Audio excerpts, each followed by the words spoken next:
After Happily Ever by Melissa O'Grady, a cloth pop-up book. Once upon a time, there was a bright young woman desperate to be married.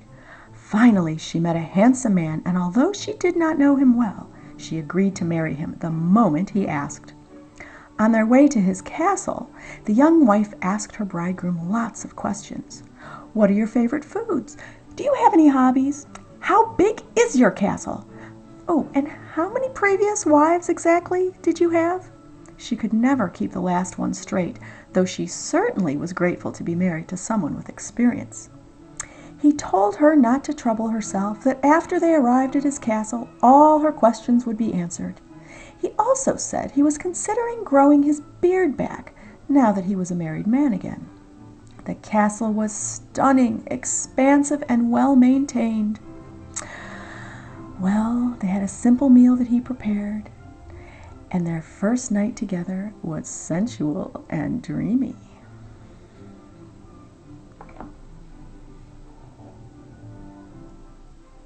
In the morning, he informed her that he must be off to look after his other properties.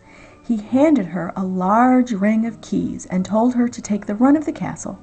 Perhaps she might discover things that would delight her.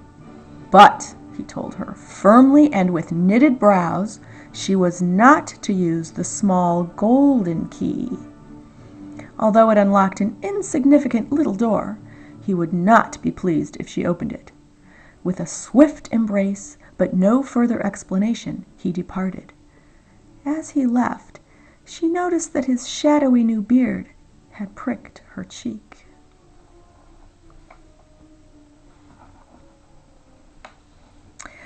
With much enthusiasm, she took the set of keys and went off to explore the castle. There were many doors, each one more ornately carved than the last. She easily chose the right key for each lock. Inside the rooms, she became excited.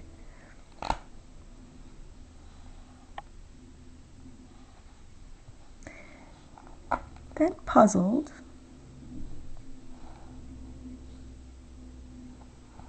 Then distressed.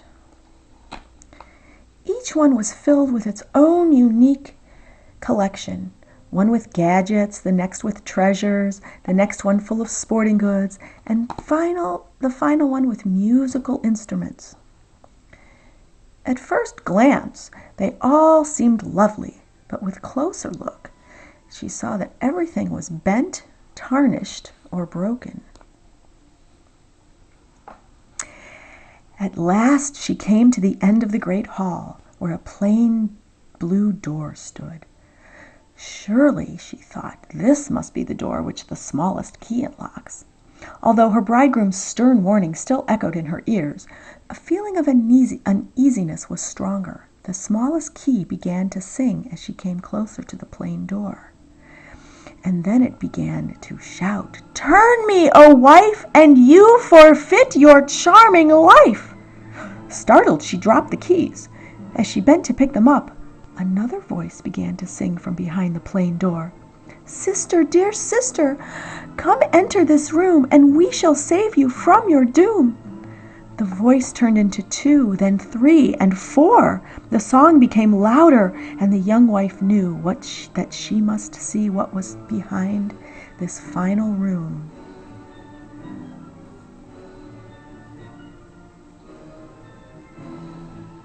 Slowly she inserted the singing key. Slowly she turned it, and slowly she opened the plain door. And what did she see? A gloomy room with a chopping block in the center and a large axe resting upon it. She stepped in for a better look and skidded on something wet upon the floor.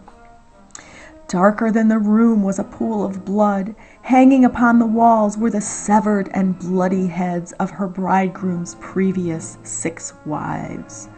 The young wife screamed, but her hysteria was interrupted by the voices of the severed and bloody heads.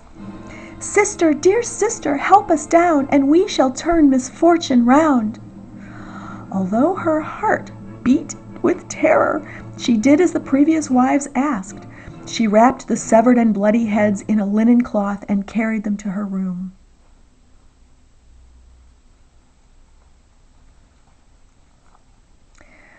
But as she did so, She heard the front door open and close, and her bridegroom's voice announced his return. "Where is my wife?" he asked, and bounded up the stairs. "Where are my keys?" he asked, and stomped along the great hall. "Why is this door ajar?" he asked, and shouted for her to answer. But the young wife hid inside her room with the severed and bloody heads of his previous wives. "Sister, dear sister, tie us together, and then climb down as light as a feather." She did as the previous wives suggested, just as her bridegroom's footsteps stopped inside her door. Quickly she climbed out the window and down the makeshift ladder.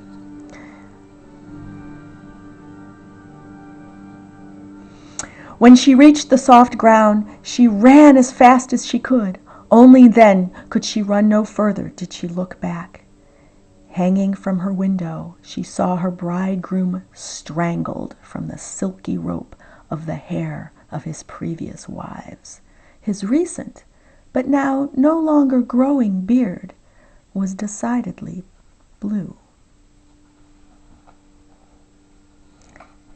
The end.